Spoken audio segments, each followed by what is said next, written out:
Hello and welcome to Lesson 3 in Organization.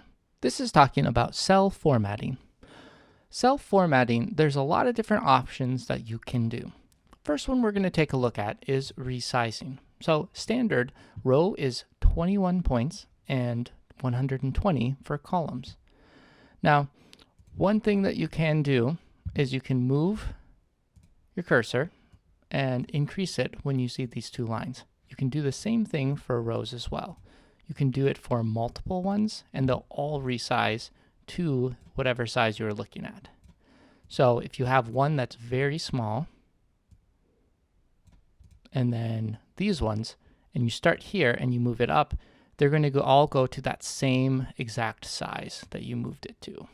So keep that in mind.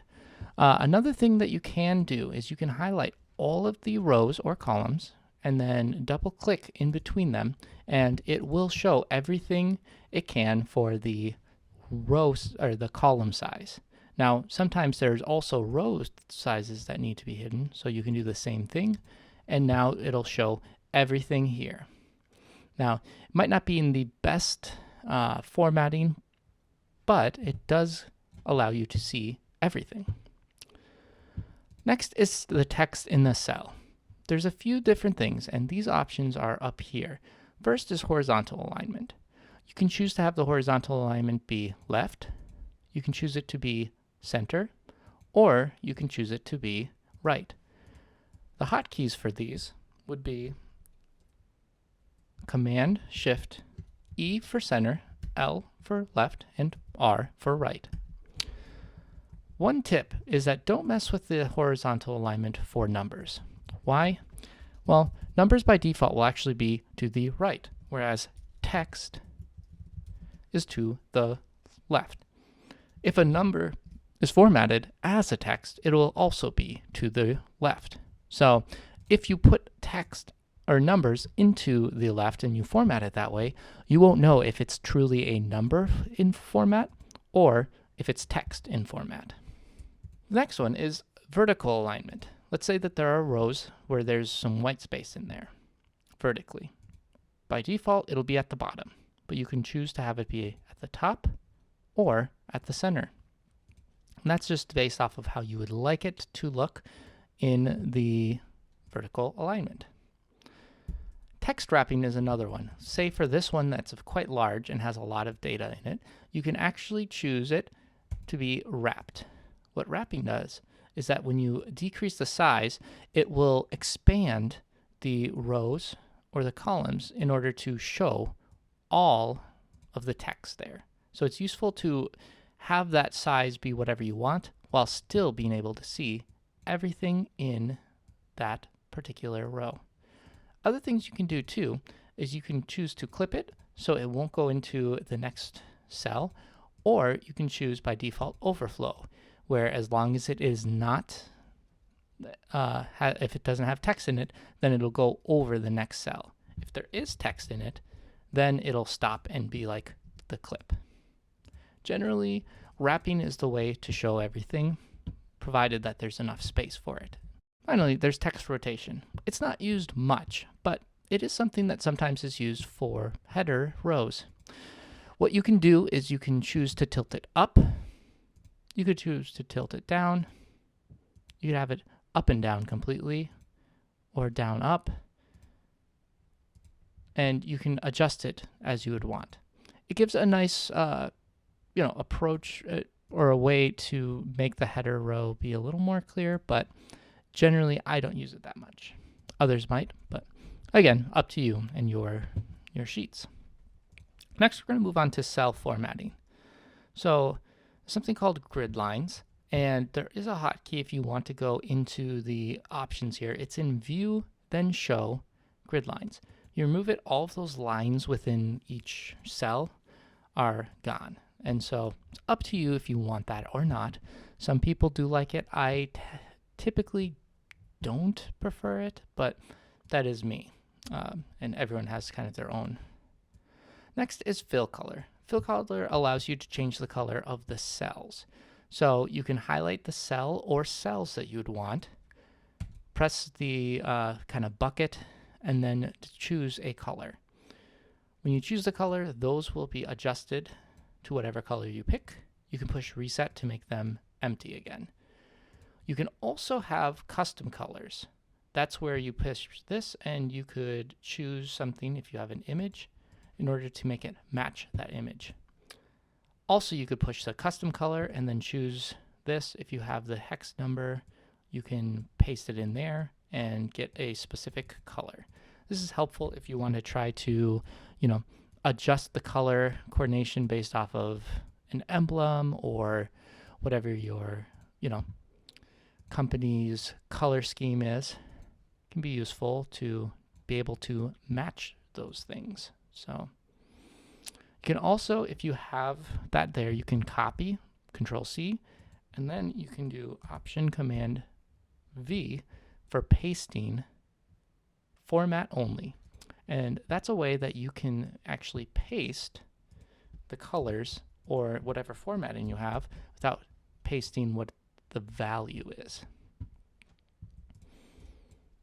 So if we're updating this a little bit more, maybe we highlight that. We go to the fill color, we choose this color. The text it's a little hard to see, so maybe we'll do this. Oops, undo, just to give it a little bit.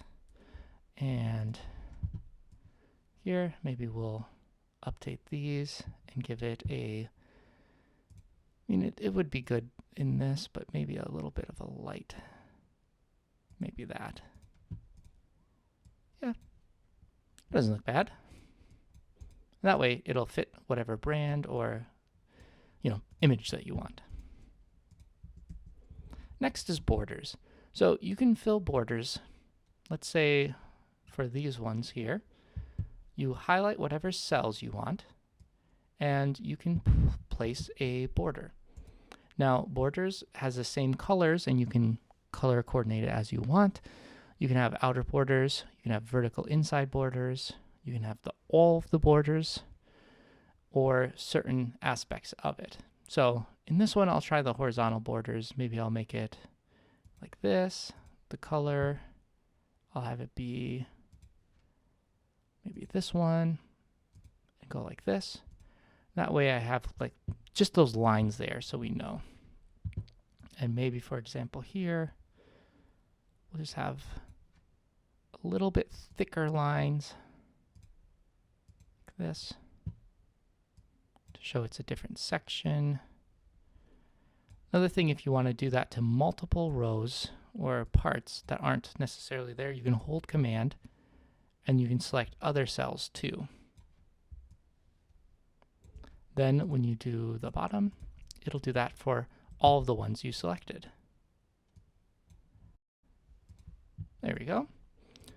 Now the next one is merge cells, and typically we say be cautious of that, as that can mess up different functions or formulas, but you can choose a cell or two cells next to each other, and you can press this button here, merge cell.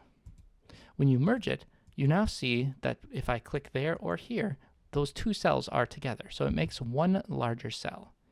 So it does work, and it can be handy for formatting, because then you can have this be, centered in the middle or increase the size, things like that, and it will go with each other. But for some calculations, it can cause errors or issues. The other thing is if you try to merge two cells that have data in both, you will get a warning. It'll be the top leftmost value that it'll keep. So it'll delete that second one. Just going to push Command Z for undo. So be cautious if you're trying to, say for this one, merge all the cells, because then now that's all gone. This one I'll put back. So next we're looking at text formatting. There's fonts. If you want to change the font, you can go up here to the top, the default, and you can just choose another one. You can also change font specifically inside there without changing the entire cell. If you select the whole cell and then change it, the whole cell will be updated. Size, you can increase the size. Same, you can select specific text in there and change the size. Bold, you can either go up here to the B. You can also use the Command B to bold it. This can also be one word within it. Italices, you can highlight and press it, or Command I. Strike through, same thing, the button up there, or you can highlight it, Command Shift X. Underline is Command U. It isn't actually up there.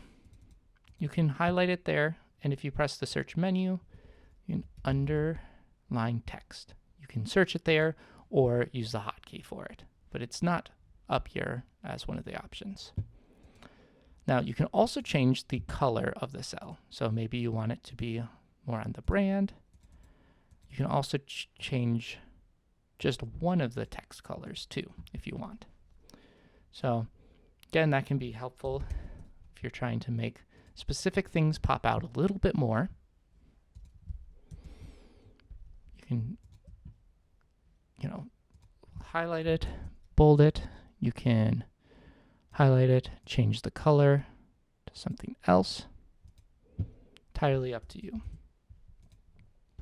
But we got a good amount of here.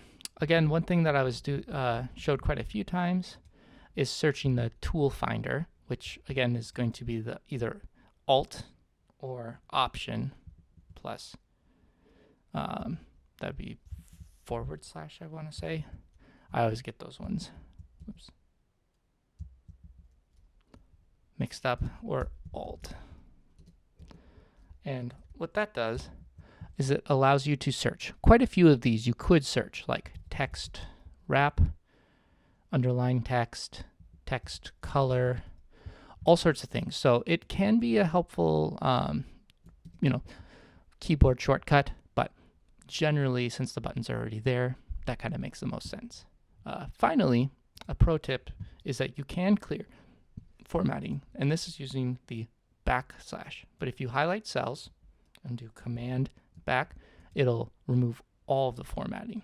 Now, just be cautious because it might not be everything that you want, but keep that in mind as a potential option. You can also, if you do that, even if you select certain ones, it'll do all of it. So it'll do color, it'll do everything. So nice way to reset it, but if you already have quite a bit done in there, you might want to just use it cautionally. So, well, hopefully this helps and lets you see different options that you can do in order to organize your data better by using formatting to have certain things pop out a little bit more, as well as showing all of the important information or whatever is inside the cell in order for those working with you or yourself to be able to know what's supposed to be presented on that sheet.